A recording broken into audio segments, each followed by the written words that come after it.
from London. Today, we're going to show you exactly how to take a red double-decker bus in London.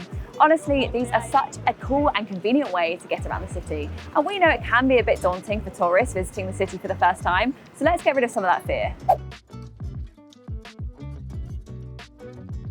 London really is so easy to travel by bus. It has 9,300 vehicles operating across 675 routes, so you have plenty of choice when it comes to travelling around the city.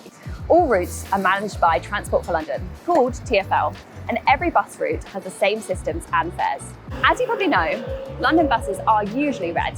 Fun fact, this is because there was a lot of competition between private bus companies for the bus routes back in the early 1900s, and the providers uses bold colours to stand out. The company using red colourings was one of the more dominant providers, and their colour and logo was adopted when all of the bus routes were brought under one banner. London buses aren't always red though. They can have other colours on them, usually for advertising. Bus routes are identified using numbers. The numbers are displayed on the front and side of the bus. The bus number is usually displayed next to the final destination of the bus. You might have heard of the super complicated system that is London's travel fare zones. These zones are used by tubes to determine how much you pay per ride. You can find out more about it in our brand new travel guide, link in the description. The good news is though that buses do not use fare zones. Every bus ride has the same price. As of June 2024, that price is £1.75 per ride.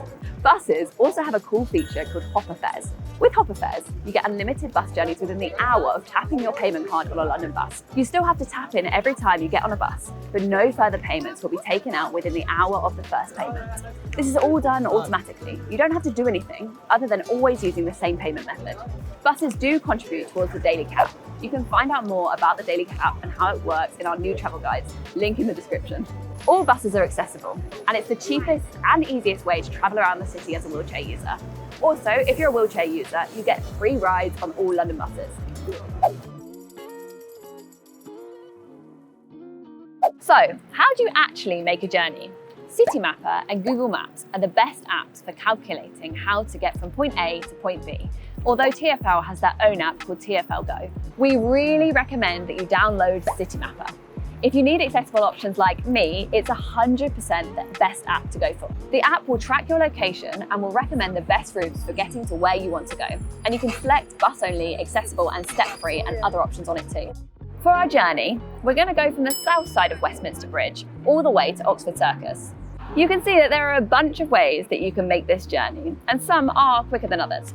Buses can be slower than the tube in traffic, but I'm looking for a step-free and cheap option, so I'm going to take the bus. You can choose the bus-only or accessible-only option using the tabs at the bottom here. And the best bus to take for my journey is the number 12, which will take me about 20 minutes to get me there. The number 12 bus is also an excellent bus to take for sightseeing. It goes over Westminster Bridge, down Whitehall, past Downing Street, past Trafalgar Square and Piccadilly Circus, up to Regent Street to Oxford Circus. Not bad for £1.75. So you can see on the map here that I'm going north across the bridge. Remember that cars drive on the left in the UK. The app will tell you which bus stop to navigate to and where the stop is. So in this case, I need to go to stop D, which is outside St Thomas's Hospital. You can see that this bus stop is shared by multiple bus routes, so other buses will stop here. But I'm waiting for the number 12. We will then wait for the bus. When you see your bus approaching, stick your hand out to tell the driver that you'd like it to stop. Buses don't stop automatically at every stop. The number 12 is one of the new Route Master buses, those classic buses that used to have a pop-open back with a pole. These days, they have a door at the back, stopping people falling out. Most of the time, passengers will board the bus at the front next to the driver. If you're not a wheelchair user, this is what you should do. The accessible door is the double door in the middle. So this is where I will board. The bus driver will activate the ramp for me to get on. When you get on the bus, pay by tapping your preferred payment method against this yellow contactless payment point by the driver at the front. Our travel guides help you through every single payment method and how to use them, but I recommend using the contactless payment on your phone. Other options include smartwatches, physical contactless cards, Oyster cards and some travel cards. Although never ever get a daily travel card, they're a rip-off. And you cannot pay with cash on London buses, so don't try it. Kids under 11 go for free, and kids aged 12 to 15 pay half price with a Young Visitors Oyster card. You can also just give your teenager one of your payment options if you prefer.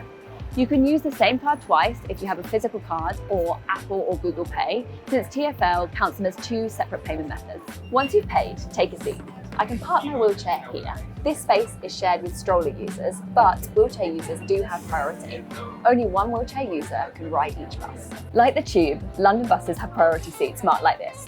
These seats are for people who need accessible seating, so try to avoid sitting here unless the other seats are taken. If you do sit in one of these seats, but don't need a seat, keep an eye out for those who may need it more than you. Some people will wear a badge like this if they do. The ground floor can get busy at peak time, so if you can, go check out the upper deck for some great views of London landmarks. Sit at the front for the best views, although there is a lot of competition for those seats.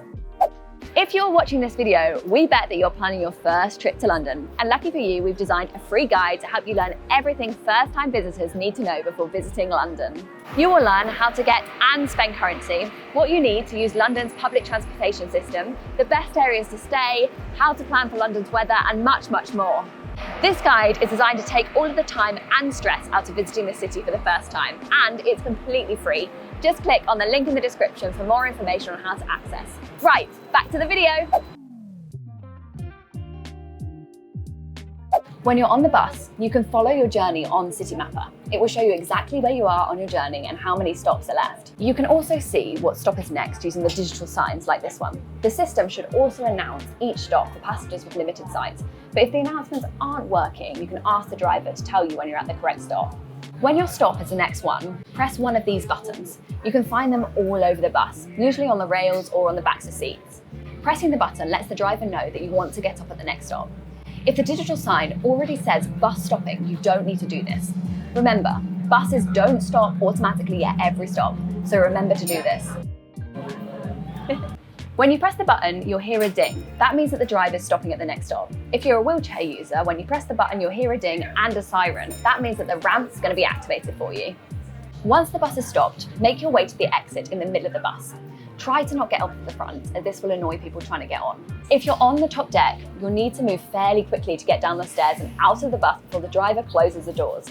Careful not to use the stairs when the bus is moving though, as this is pretty dangerous. You don't need to tap your card when you get off the bus, because remember, all London buses have flat fares. And you've arrived. Some bus stops are next to cycle lanes. If you're getting off at a stop that's next to a cycle lane, take care not to walk in it as you're getting off the bus. There should be an announcement if the stop that you're getting off at is near a cycle lane, so listen out or watch the screens for that. There you go, easy. I know that it all looks daunting right now, but after a few rides, you'll be a pro. And if you get stuck, ask. Just ask the driver when you get on the bus or a fellow passenger if they look like they're not in a rush. We also have a brand new detailed travel guide, which tells you exactly how to take every mode of transport in London, every option of how to pay, and will answer literally any London travel questions that you could possibly have. The link is in the description. And for more London content, we literally have hundreds of videos which you can watch by clicking on one of the boxes that's popping up around me.